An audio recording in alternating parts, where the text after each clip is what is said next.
Turn to surah number 97, verse number 1 to 5. This is also a surah which everybody would know, or people will recite again and again during the next few weeks, inshallah. Yeah.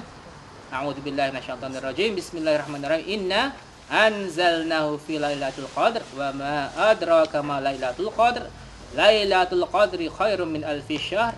Tanazzalul malaikatu warruhu fiha biidzni rabbihim min kulli amr. Salamun hiya hatta matla'il fajr. Which means, verily we have sent this Quran down in the night of Al-Qadar, or the decree. And what will make you know the night of decree is the night of Al-Qadar is better than 1,000 months, that is worshipping him day and night. For that night is better than worshipping him in 1,000 months, that is 83 years and 4 months in total. Therein descend angels and ruh by Allah's permission with all decrees. All that night there is peace until the appearance of dawn. Okay, so it is a very important month to a few important days for us to observe. Okay, I'll read the hadith later.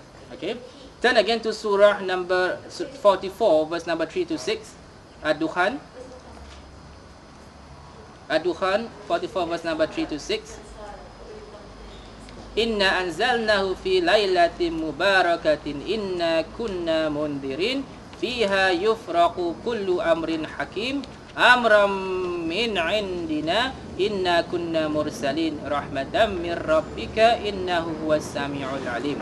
We send it, that is this Quran, down on a blessed night. Blessed night means Surah Al-Qadar, in the night of Al-Qadar, in Surah number 97, in the month of Ramadan, the 9th month of the Islamic calendar. Verily, we are ever warning to what? To what the mankind will receive the torment on the day of judgment for those who disbelieve. Therein, that means that night is decreed every matter of ordainments as a command from us. Verily, we are ever sending, that is the messengers, as a mercy from your Rabb. Verily, He is the all-hearer, the all-knower. So these two surah, the one I recited just now and in Surah Ad-Dukhan, both of them signify the importance of the month of Ramadan, and specifically the Lailatul Qadar. Okay. So when is Lailatul Qadar? Which nights? The last 10 nights in the hadith. Yeah. No, later I was this in general. It's the last 10 nights, but remember, we might be mistaken. Isn't it true? Some people might think that, oh, this is you see the Hilaal, they think that Ramadan is today, but it may be yesterday. So you might miss. So do not confuse. That means you should try to do the best as you could the last 10 days. Yeah? Yes, there is a hadith that stated that it is in odd nights by Bukhari, odd nights. But as I said, some countries are different. Yeah, so you might miss it. That means some people, I know some people, odd nights, they will go to the mosque, even nights they stay at home. Yeah? But try not to do that, because we might be mistaken about the nights. Yeah?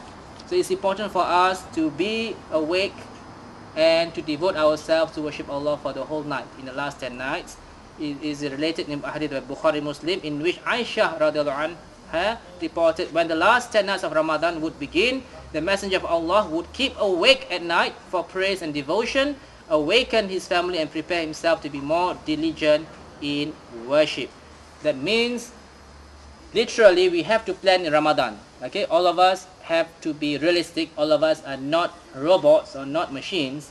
We cannot be diligent all the time for the whole month. Yeah, that means maybe for the first 10 days, try to do it slowly. Don't overexert yourself. Next 10 days, a bit more, but last 10 days go in full force, inshallah, to try to stay awake and to remember Allah all the time. This is from the hadith by Bukhari Muslim, and we need to observe properly. We need to do things in proper perspective. It must have a strategy. As I said, all of us are not robots. It's impossible for us to be awake and try to do it on the first day. First few days, be relaxed a bit. Yeah. Then after that, increase your hours of worship and increase the recitation of Quran, inshallah. Yeah. what are the rewards of worshipping during Lailatul Qadar? Anybody? What are the rewards of worshipping Lailatul Qadar? Yes. Yeah, whoever performs qiyam during Lailatul Qadar with faith and being hopeful of Allah's reward will have his former sins forgiven by Bukhari and Muslim. Okay, and we have a special dua. There is a special dua for Lailatul Qadar. Everybody must memorize this because it is a good dua. It is recommended by Prophet Muhammad SAW to recite this, especially during a prostration. Okay, please repeat after me. Allahumma innaka afuwun tuhibbul afwa fa'fu anni. Okay, one more time. Allahumma innaka afuwun tuhibbul afwa fa'fu anni. Which means, oh Allah, you are the most forgiving and you love to forgive, so forgive me. Okay, this is important dua.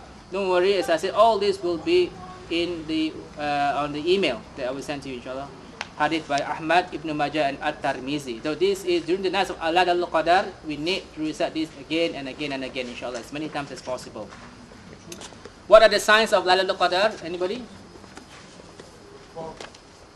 No. Is it fog? Which hadith? By who? The morning. Yes. Yes. There'll be so much fog that you won't be able to read more than Okay, fine.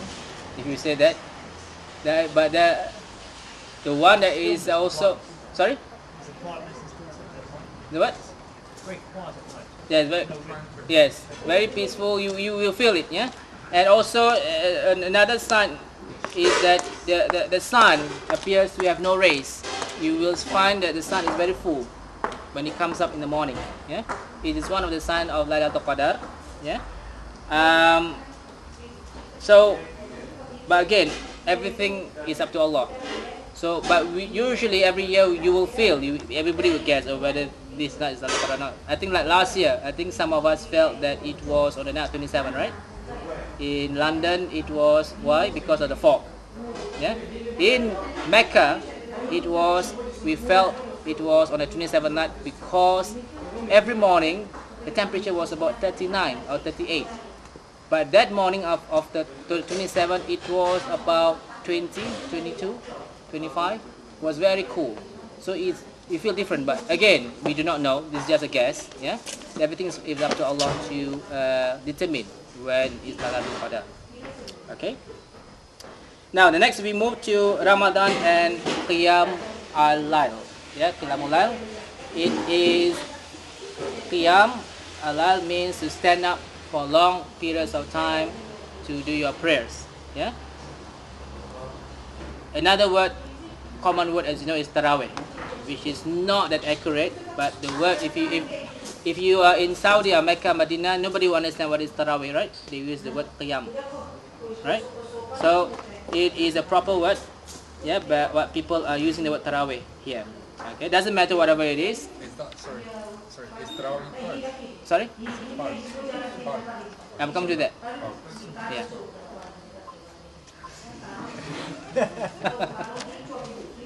Okay. Now, I will go into the history of Tarawih prayer in the next lesson. Yeah, but to cut it short, Prophet Muhammad SAW he asked Aisha. Then, if I can remember the hadith properly, he asked Aisha to put the prayer mat. Last time, his house was just next to the mosque. He asked Aisha to put the prayer mat just outside the door. Yeah. Upon finishing the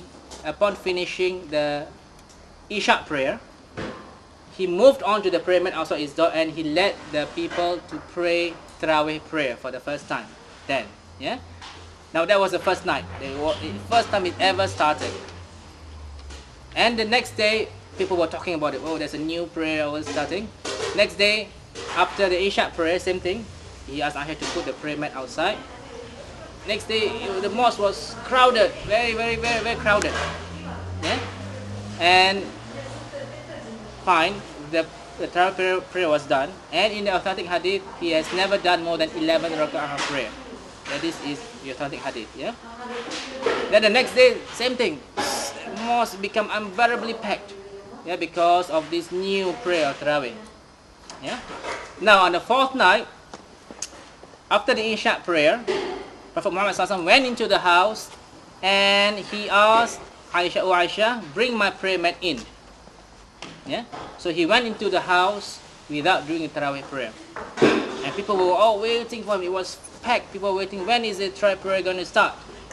In fact, and some people was even calling Hayya ala Salah. I was trying to be so enthusiastic. But Prophet Muhammad did not answer them at all. Yeah. The next day during Fajr prayer, he told the people, "I know that some of you were outside waiting for the prayer. Yeah.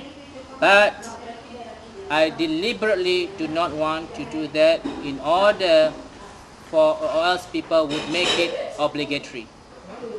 Yeah. So from this hadith, it clearly shows that it is not obligatory. It is sunnah to pray the Tarawih prayer.